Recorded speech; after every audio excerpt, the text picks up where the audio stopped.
This is the Criterion Creeps podcast, and tonight we're talking about The Bad Sleep Well from 1960, directed by Akira Kurosawa. The synopsis for this film, RJ. Mm-hmm. In this loose adaptation of Hamlet, illegitimate son Koichi Nishi climbs to a high position within a Japanese corporation and marries the crippled daughter of company vice president Iwabushi. At the reception, the wedding cake is a replica of their corporate headquarters, but an aspect of the design reminds the party of the hushed-up death of Nishi's father. It is then that Nishi unleashes his plan to avenge his father's death. What a fucking synopsis right there, RJ. I mean, it's given fucking, a lot. It fucking ruins, like, I don't know. It does ruin the whole movie. Well, it tells you exactly what you're going to be seeing. Just the mystery. Because, like, when you get the nice big exposition dead in the middle of the movie, right at, like, whatever, an hour and 15 minutes. The turn, the reveal. Yeah, where you're like, it was my father. And you're like, oh, okay. So, but this synopsis is like, hey, it's a loose adaptation of Hamlet. I mean, even that, like, when does a loose adaptation eventually just become its own thing? Because I saw that line. That was all I saw about this was loose adaptation of Hamlet. And then I was watching this, I was like, kind of. Mm-hmm. I know some Shakespeare nerd out there's going to be like, well, actually, look at these intricacies. But, like, you know what I mean? When does loose become too loose? You know? Like a loose caboose. Yeah. Loose caboose. But anyways, yeah, that synopsis leaves a little bit wanting. Well, it tells too much. And well, that's what I mean. It doesn't want less. Yeah, you want less. You want less, yeah. You don't want more. You don't want more. No, leaves you wanting less is what I meant to say, you know? There you go. Yeah, not good. Not good. Not good. So, this is Kurosawa number 4 for this year. So I think I'm not sure when the next one is, but you know, as some people listening to this show know, I'm not in love with Kurosawa. You're a Kurosawa's man. But you know what? I went into this movie kind of be like, you know, this could be like High and Low, which is his best movie, I think. And so I was a little optimistic. I was also dreading it when I checked on Letterboxd just to see, hey, what's the runtime of this movie? 2 hours and 30 minutes. And I went, oh, dear. Mm-hmm. Oh, dear. So let's see what the master of cinema would have to craft with 2.5 hours worth of material to make it like, yeah, I'm giving people what they want. He said, oh, yeah, this is it. This is the stuff. I got my boy. I got Mifune. Toshiro? Yeah. He's his collaborator. He's clean cut in this one. Very clean cut. And he's subdued in his role in this. It's a total reversal. Maybe it's one of his best performances. For Tosh? Yeah. Yeah, probably. Yeah. Probably. Reserved. Yeah. That's fits the rule. Yes. So, how does this movie open up? Let's go through a rough play-by-play. It's a wedding. Yeah. It's a wedding party, I guess, specifically. And people are arriving. Yep. And then a bunch of journalists show up. The media, they're showing up and they're asking questions. Mm-hmm. But they get sort of there, I guess, to watch things unfurl. And you get their biting commentary as they lay out who people are kind of successfully. There's a lot of people who are just like, I don't know. It's just another one of these, like, I'm not sure if it's like a company guy or the crown company that the government actually operates. It's a lot to keep track of. Fine little details of like, this group owns this group, or this is the government group that paid or has some underdoings with this. Anyway. We'll get there. We'll get through this. Sure. So, but it all comes down to that there's accusations of corruption. That the government company is letting bids go through to another company and they're skimming off the top. And it's very obvious, I guess, to anyone investigating, but you can always be like, what are you talking about? You have to prove that these conversations occurred. And there's kind of references to a previous scandal that hit a dead end when a man went out a window via suicide. And that was the end of the investigation. So there's like a cloud that lingers over, a pall hangs over the proceedings. And now you have the vice president's daughter, who is a cripple, as the synopsis just says. I think it's like she's got one leg longer than the other. Well, what happened was she was riding on the brother's back, and he fell on her, and he made her lame. Is what those are the words that they said. Said, I fell on you and you became lame. Yeah. So I think it's basically he just crushed her to the point that she couldn't use her leg anymore. That's how I took it away. Yeah, that's a hell of a crushing. Well, I mean, that's some roughhousing. You get a full-grown boy falling off a bike, you're gonna be lame too, if you know what I mean. Yeah. But yeah, so this movie's got a lot of names being thrown at you real quick, but you kind of just assume they'll take care of me. It'll all, like, when the dust settles, I'll kind of know who's who. Just pay attention to what everybody looks like, and you should be fine. And then there's always Wikipedia to be like, oh, that's the name of that character. Oh, that's their name. So we have Toshiro Mifune, who's looking very un-Mifune-ish with his glasses, his hair all high and tight, slicked back, looking like a real salaryman. Yeah, he's got a wage. This is Nishi, and he'll be playing your Hamlet for the evening. Sure. Not Frederick Nishi. Yeah. But Nishi's not even his real name, as we'll find out. Well, you don't know that unless you read the synopsis. That's right. So he's super quiet. He's just kind of hanging out in the back as all this stuff is going on. There's a very prolonged scene where you see the daughter limping along, almost like tripping on the stairs. And there's just a lot of ooh, everyone feels real bad for her. And then there's also imagine being this person with all eyes on you. And now you feel even more terrible, even though it's your wedding. And then you're also like, man, this guy's marrying me. He's just the underling to my father. And he's just doing this for gains. Climbing the corporate ladder. What kind of gains? Like these kinds of gains? Those that show you're putting on for me right here? No, not like that. Not like that. Does this look like gains? No. Does this look like gains to you? So, no? Okay. So Ayabushi, the vice president of Public Development Corporation. That is the name of the government organization that seems to handle these big public contracts, and they're the ones where there's a lot of scandal kind of being alluded to. People are like, no, then the press are there because they're like, we think the cops are going to roll up.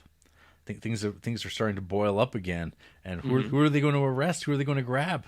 So they're waiting and lying in wait to get the scoop. That's what all newspaper people do back in the olden days. They show up and wait. So there's the accountant Miura, there's Moriyama, there's Shirai, there's Wada. Who could forget about Wada? Wada is the guy who gets arrested at the wedding. He was the master of ceremonies. And there's kind of talk about this guy who killed himself. Yeah, just a little bit. A little bit, yeah. So Wada gets arrested, and so they have to kind of continue on with the wedding. We get introduced to the brother of the brother of the bride, who threatens to kill her husband if he doesn't treat her well. And what do you think that looks like?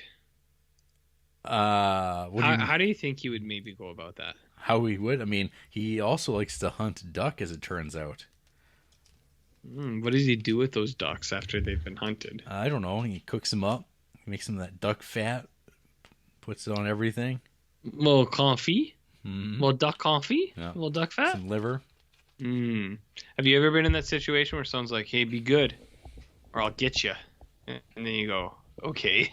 I mean, it's happened. Only at RJ's house. Well, not even at my house. It was someone else's house. You know what I mean?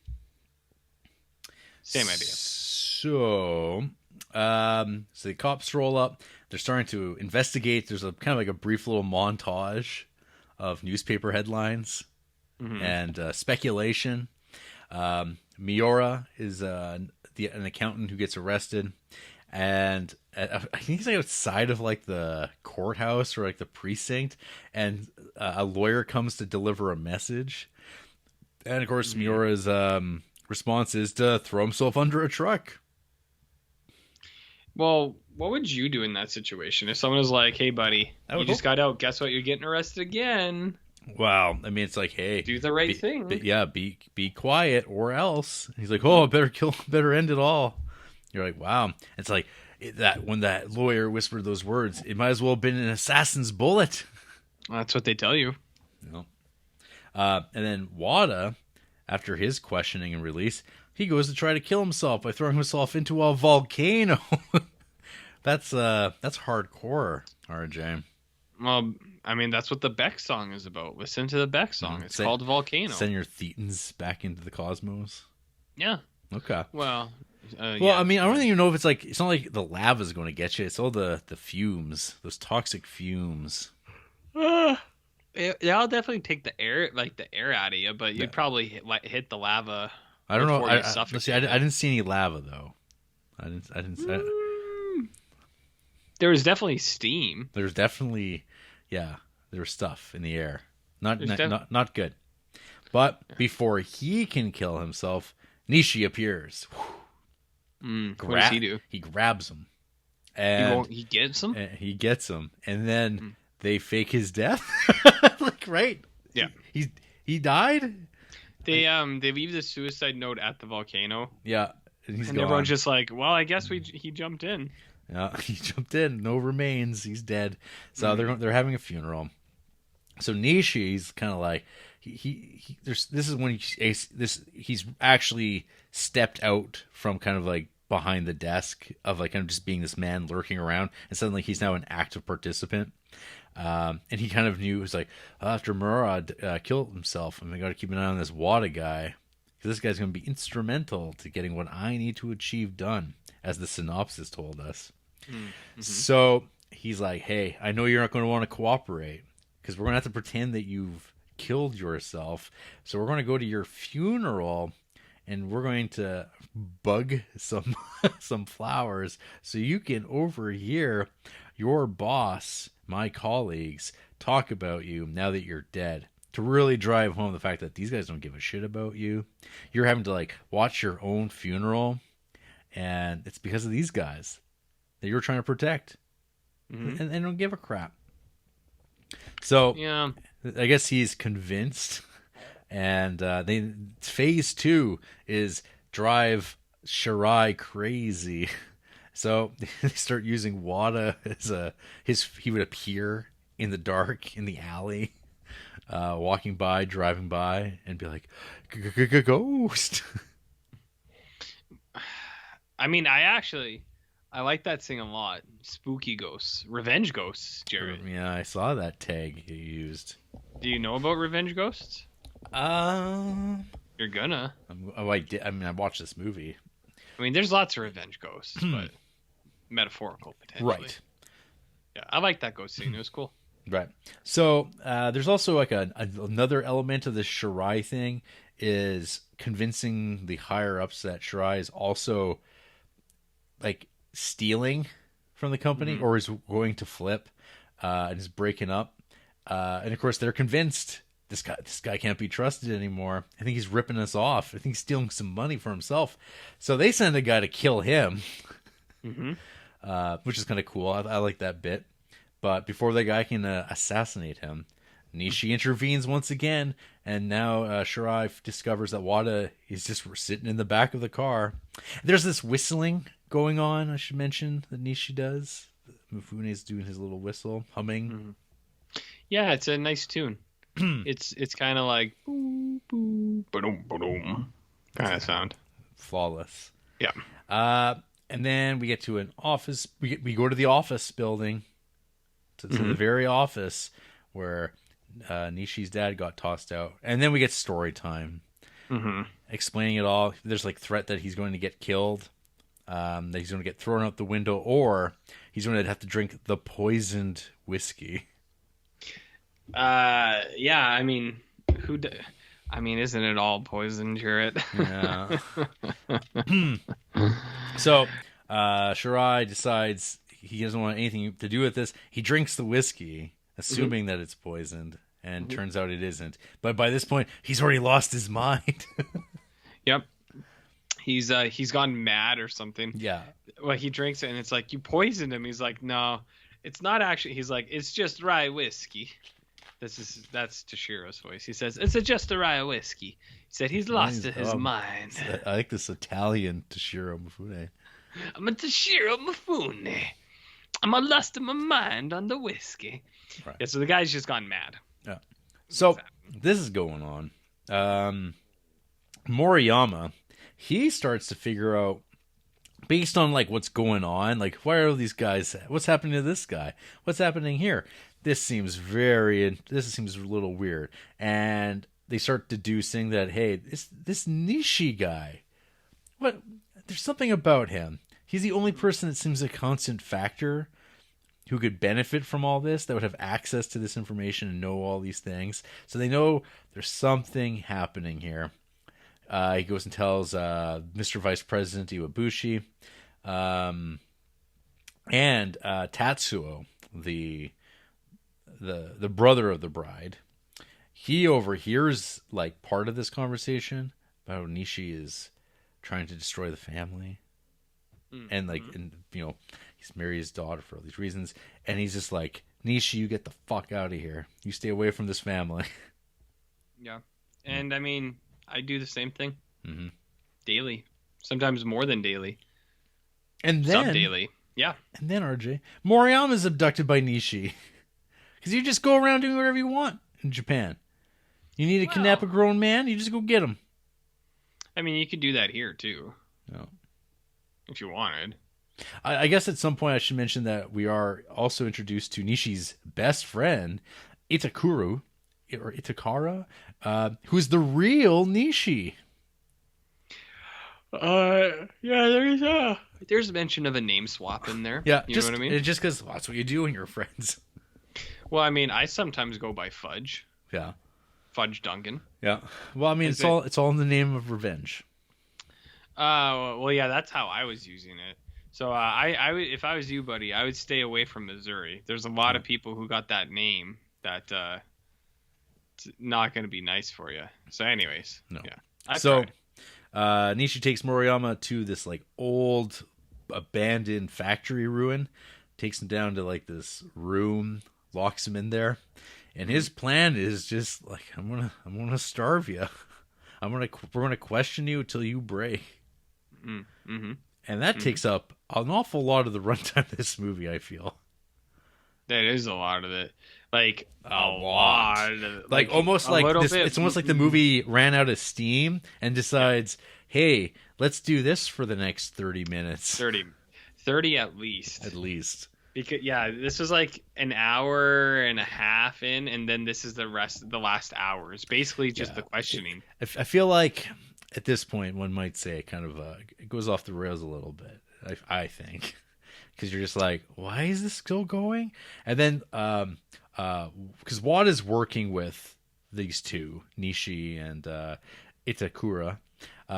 Wada goes. Because he's like feels guilty about all these things and his involvement, so he's trying to like clear his own conscience, and he's like, well, maybe I can like kind of help like reconcile this couple and like what's going on there, because Nishi kind of gives this whole backdrop about how he feels about Yoshiko. He's like, oh, you're just doing this for the sake of it. He's like, well, I was, but I feel differently about it. It's very well framed. This movie, I should mention, is like really well photographed. This movie looks pretty great. good symmetry. Cinematography. You know about symmetry. And that's symmetry. So he goes and gets Yoshiko, or Yoshiko, and brings her back to the factory, because there's like a whole suspenseful bit where it's like walking down the steps. It's like, oh, is it? Oh no, they're here to get us. No, they talk it out. Yeah, they have a little sit down. They say, listen. They talk. Let's talk. They have a chat, and they realize, oh, we do love one another. He said, hey, let's rap. Friends. So Iwabushi, though, so the vice president, one thing I'll give this screenplay credit for is they write him fairly intelligently, where he figures stuff out. He's not dumb. It's like, where was she? Where did she go? And she comes back. He's like, okay, you never leave the fucking house. Yeah. What got you out? She's like, oh, this happened. And he's like, oh, well, your brother, he left with a gun. And I think he knows where Nishi is. And she's like, oh God, I have to tell my father so we can go save Nishi. And he's like, all right, yeah, he's telling me where to go. Oh yeah, let's go. Before, drugging his daughter as she goes to sleep. And who hasn't been there? Not me, RJ. I don't mean as a parent. I mean as the person being drugged. Yeah. Not by a parent, just in general. Yeah. So Dad takes off. She wakes up and she sees Tatsuo has come back home. And he's been duck hunting. And she was like, then she realizes, oh, I've been had. There's a big build up to this too, where the brother's like, our dad's a piece of shit. Yeah. And she's like, no, Dad's nice. He's nice to me. Don't worry, Dad's nice. And the brother's like, Dad's a piece of shit. Come on. What writing? That would be real conversation, no? Mm-hmm. That's how people really talk. Real Do you talk. believe me? No. Well, you should. So, the brother and sister, they go to the ruin to stop their dad, I guess. But it's too late. But Itakaru's there, and he's there to give you another info dump. Because there's a lot of those in this movie. A lot of exposition. It's like, hey, you know those 3 people and all that evidence? They got flattened under a train. And it was made to look like an accident, a drunken accident. So it would all go away. And it's all your fault because you told your dad, and he's a piece of crap. And that's the end of it. That's that, Mattress Man. That's a quote. That is that. So, okay. Like that's kind of like what happens. And then the kids go home. They yell at their dad. They say, we disown you.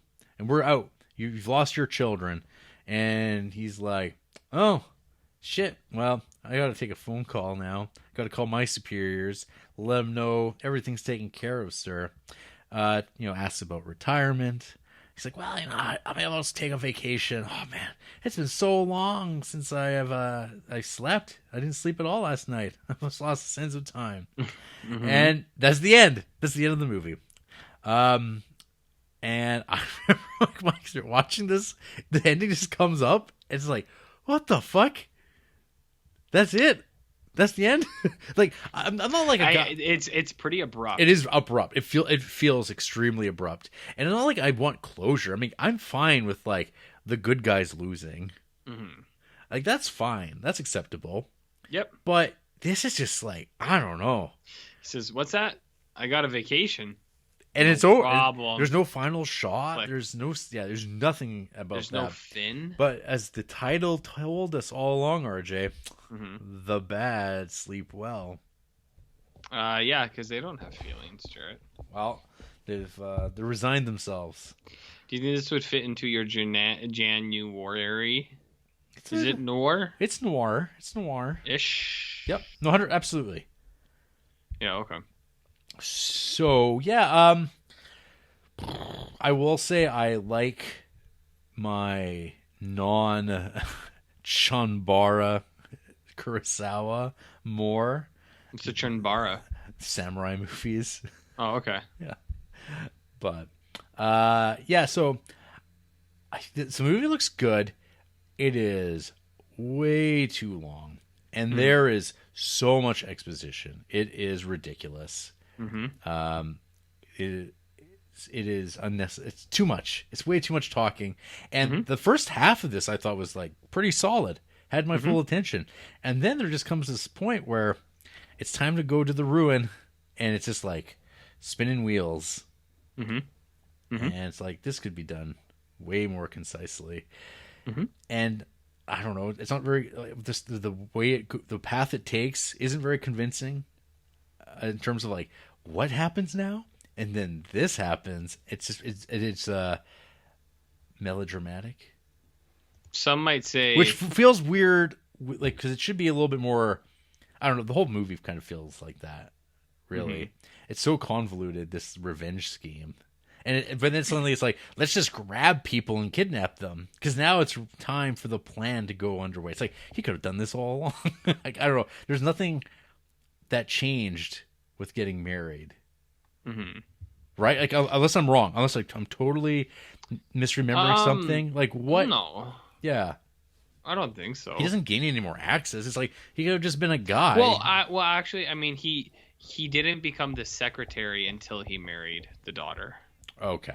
And then that did give him. Then he gets a promotion. And then lots of, and like immediate access to him, and then ways to do. But if he knew who these guys were, he could have just literally been grabbing them off the street, dragging them to like torture them in the ruins of the factory. And I think I want to get. But he wanted to get great justice, I think. Yeah, and he wanted to see him squirm too, right? So that's like with the scene with the guy, where it's like, go pick up the bank thing, and then he does, and then something's off, and he comes back, and it was because he was the secretary, he could plant the money in the bag, and then set that guy up more, which they figured out pretty quickly. They're like, what, doesn't it make sense that this guy would steal this amount of money? And then it's like a thing too. But I mean, I think there was a reason.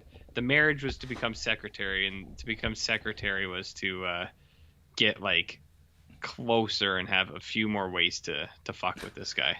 I guess. I think is what it was. He wants to draw the strings around him. But I feel like some of his other actions are so heavy-handed that it's like, well, because plans change, as we're told in the wrestling business.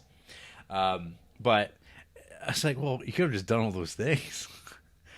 Yeah. I want to get him to help me because I wanted an admission.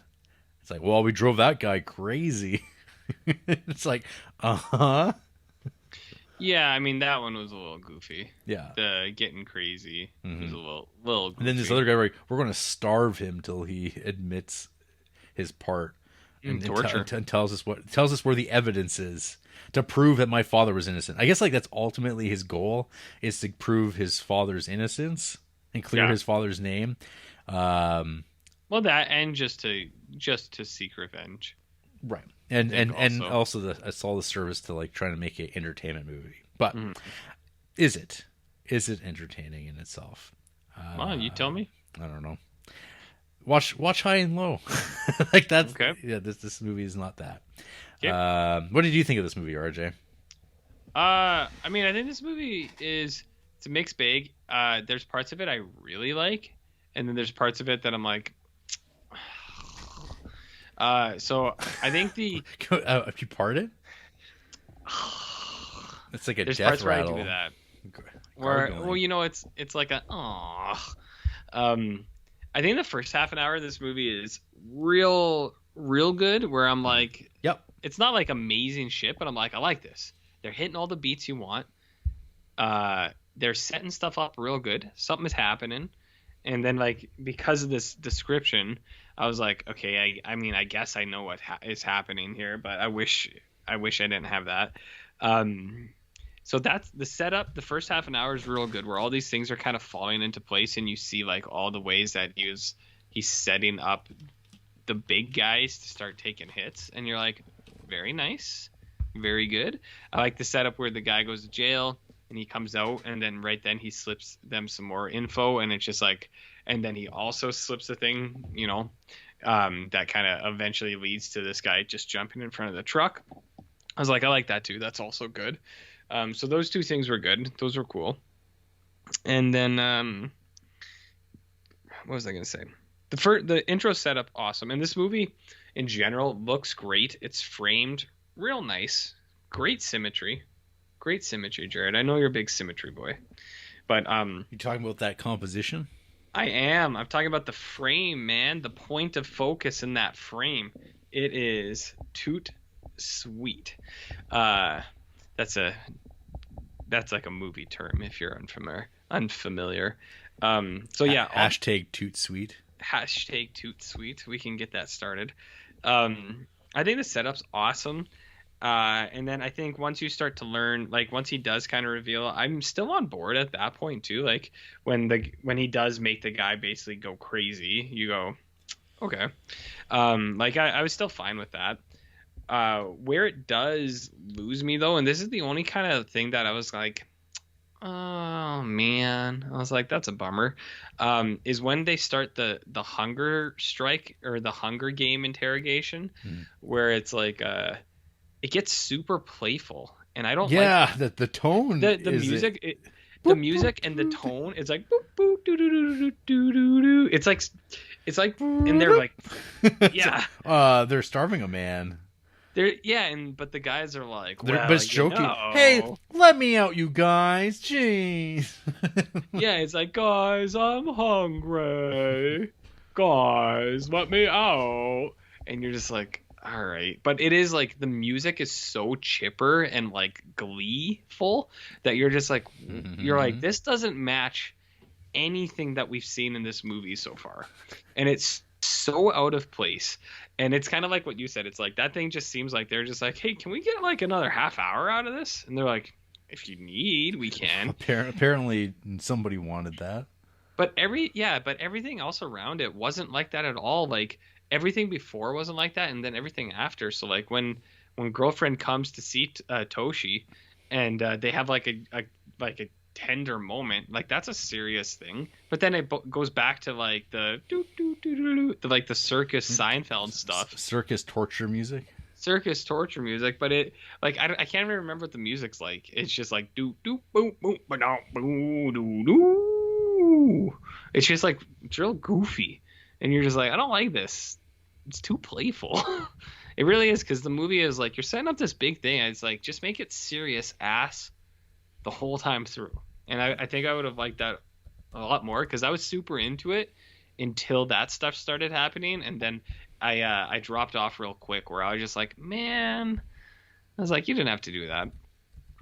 That said, I do like it. I do think it's got lots of really good stuff in it. I really like when Kurosawa does this stuff, and even just like Shakespeare stuff in general with Kurosawa, I usually really enjoy, whether it's samurai or whatever. And I already talked about like loose. What does loose mean? But yeah, no, I like Kurosawa. I like when he does these kinds of things. I think this movie looks great. I think the first bit's real good. I think it ends on like a super, like a, just kind of a dour, like non-ending. It's just like, that's it. The movie is over now. And then you go, oh. Yeah. And I think that would work in with like this movie being like serious, but then it's just that half an hour where it gets really goofy and and nobody long. Was like, yeah, and repetitive, and you're just like, they're still doing this, because like everything else up to this point is just so concise, and then it's just like, oh no, we're going to do this for a bit. Yeah, and that's the thing that really gets me, and it kind of bums me out a little bit, because I think if they just kind of reduced that a little bit, like they don't need to take it out, just kind of cut it out, or cut a little bit out of it, and don't have that music there. Like that's honestly the biggest thing. Don't have that music there, and then you want like really serious torture music for a half hour. Just have nothing. Just have the fucking sounds of the cave creaking and dripping or whatever. But even like the banter between the guys, they're like, well, we might have to give this guy a enema later. And it's like, well, we give so many enemas in the caves, It's like really goofy ass dialogue that goes along with that also. And you're just like, why are they like riffing so much right now? Or is this just improv? So that's super silly. And that's the biggest thing I don't like. I like everything else about this movie. It's like, yeah, I'm on board with most of it. The injection of the rye whiskey is kind of stupid. but like I know what they were trying to go for, but yeah, it's just that goofy bit in the middle kind of throws me where I go, that's too bad. You know? I go, if only they didn't have that, we would have been in a lot better shape. But alas. It is what it is, Jarrett. You know what I mean? It is what it is. So that's my my two rubs on this thing. I like it. I think it's a good movie. It's just I think that bit in the middle is really kind of leashes this thing. Kind of holds down a little bit, Jarrett. Mm-hmm. So, anyways, good show otherwise. Know what I mean, Vern? Mm-hmm. Uh-huh. You want to hear from people who hate this movie? I guess you're one of them for sure. From B, 1 star. Honestly, my least favorite Kurosawa. Yes, I get the premise, but I still couldn't tell what the hell was going on the whole time.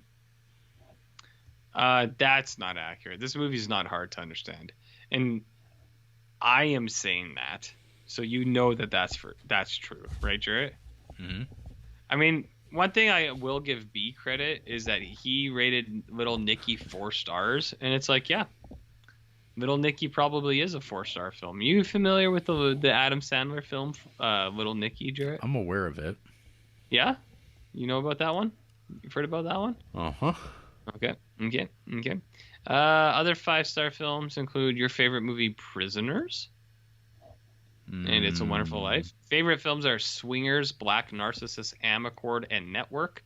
And half-star films include Halloween Kills and Tom Cruise's The Mummy. But also, they give a half-star to Phenomena, like Argento's, and that's not accurate. Oh, that's wild. That movie's incredible. Maybe they mean the Creeper version. Oh, maybe. But yeah, Phenomena is incredible, so. How about Dan, 1863, Sickles? How about him? 1.5 star. No samurai, no grandeur. Reporters doing Ben Hecht very badly. Where's the excitement? X marks the spot. That's horseshit. If you want to watch a samurai movie, watch a samurai movie. They'd be like going to go watch the Rugrats movie and being like, there's barely any M16s in this thing. Wow. Where's all the guns? Who directed Rugrats? Is that person known for that? PTA. I see. Yeah. Well, actually, Michael Bay via PTA. I just mean it's like, even if a director's known for doing things like samurai movies, and then I'd say Kurosawa's mostly samurai, but everyone knows he does like noir stuff and like other period piece or other things as well. So you pull up a movie and it's called The Bad Sleep Well. It's got a modern setting, and then you go, "Where's the samurais?" It's like that's on this guy more than anything. Favorite films include The Wild Bunch, Clockwork Orange, The Godfather, and The Warriors. We might have a potential one here, Jarrett. Someone in the making, if you know what I mean. 0.5 star to East of Eden. 0.5 star to Die For. 0.5 star to Tom Cruise's The Mummy. So a lot of people ripping on The Mummy in this one. Yeah. Which, I mean, that movie's not good, but like, interesting. And one of our own. Oh, baby, this is and this isn't even planned or planted. This is a genuine from Jackson. Actium. Jackson Maximus. 1.5 stars. No, this is a Jackson 1.5 star, which means different things. Yes. The Bad Sleep Well feels like Kurosawa working out the kinks of his crime films before ultimately making the excellent High and Low.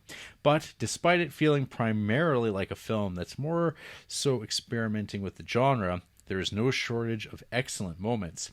Kurosawa knows how to make a compelling film, and this is no exception. That being said, there is a pretty big gap in quality between the beginning and end of the film, leading to my praise possibly being slightly due to the recency bias of a pretty gripping conclusion to the film. Like his other films, Kurosawa crafts an immaculate picture full of incredible cinematography, choreography, making for very striking visual representations on screen. In a way, it feels like a stage production, the influence of Hamlet undoubtedly playing into this feeling in a manner where it feels rehearsed to a T, ensuring a very stylistically presented play-out of actions. Interesting. It's always nice to hear from Actium Jackson Maximus. I wonder what he thinks of Tom Cruise's The Mummy.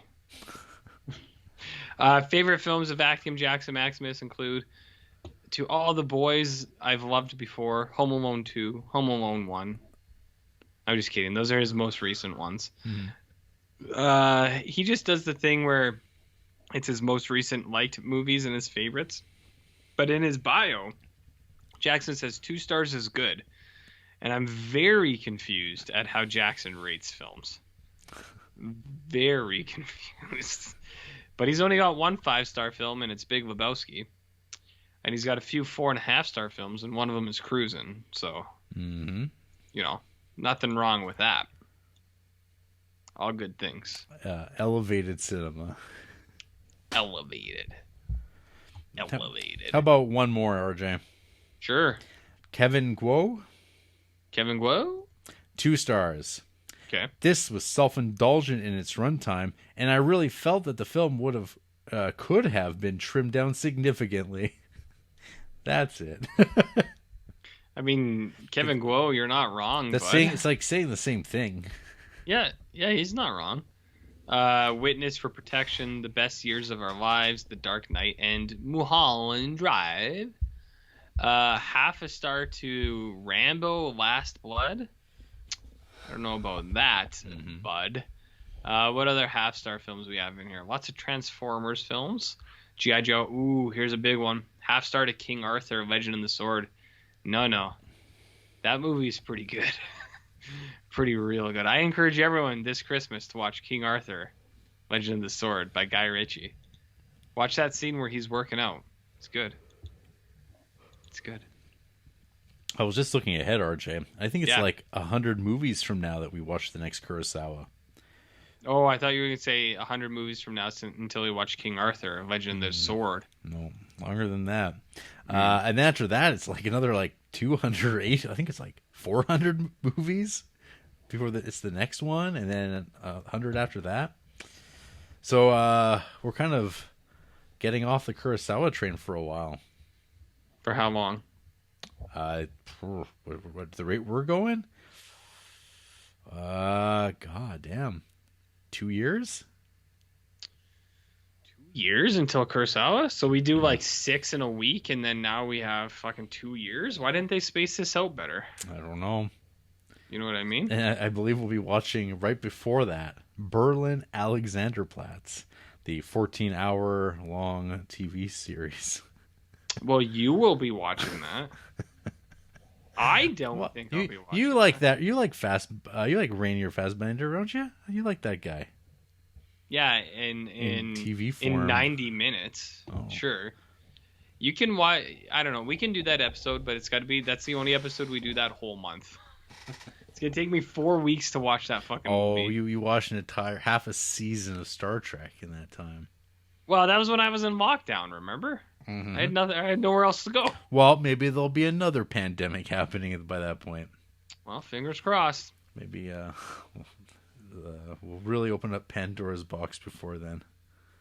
Well, someone's box. Wow. What? Jeez, RJ. People own boxes. People are allowed to own boxes. Mm-hmm. So, who is your favorite stock Kurosawa character from his stable? Like, other than Toshi? Kamatari Fujiwara? Well, I prefer one of the How about Kyoko ones. Kagawa? Yeah, Kagawa's okay. Kagawa's okay. I'm a big fan of Don't you remember her from Tokyo Story? I mean, yeah, she's fine. She's good. How about her turn in Redbeard? She's pretty good in Redbeard. And of course, who could forget her in Lower Depths? Who could? I think my favorite Kurosawa recurring actor is probably Gilbert Gottfried. Oh yeah. Yeah, I mean, he's pretty good, Jarrett. He's the best there is at what he does. That's actually about Gilbert Gottfried. Did you know that? I think the guy who's got the most striking face, though, is the Ko Nishimura. Yeah, I can definitely agree with that, and it's something that I think is a real thing. Without a doubt. He's the guy who gets driven crazy. Oh, yeah. Yeah, that guy's fine.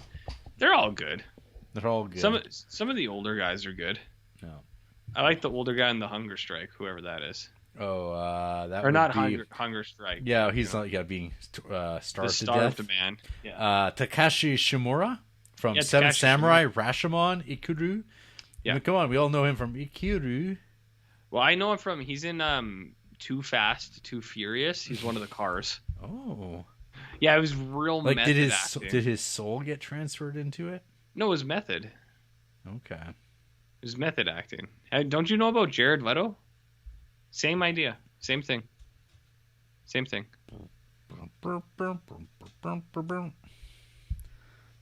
That's samurai music. Is it? No. Any final thoughts on the bad sleep? Well, you want to order that cake? You want to get one of those bad sleep well cakes? I heard I heard they sell those now. It's fucking enormous, that cake. Oh. That's a big cake, dude. Very popular at the Criterion Collection office. I mean, yeah, and then there's the one window from that one Criterion employee that's got an X on it, and you go, was that Gary? No, Gary doesn't work for them, remember? I know, but He's like... from the Midwest. John threatens to throw people out that fucking window, though. He say, hey, if you don't like French New Wave, get fucked. Mm-hmm. And he throws them right out the window, and you go, come on. They're not good. Not again. Say, it's not good movies. Not again. Yeah. After the break, You still recording? Gee. We're, I don't know, the real podcast hosts show up from Pogwatch, and they're going to get us loaded up real good, drive us out onto those train tracks, and let nature take its course. What did they do out there? You get run over. And then what? And our SoundCloud files will all be destroyed. Good. The end of an era. Good. Good. Do it. Do it. Just fucking do it.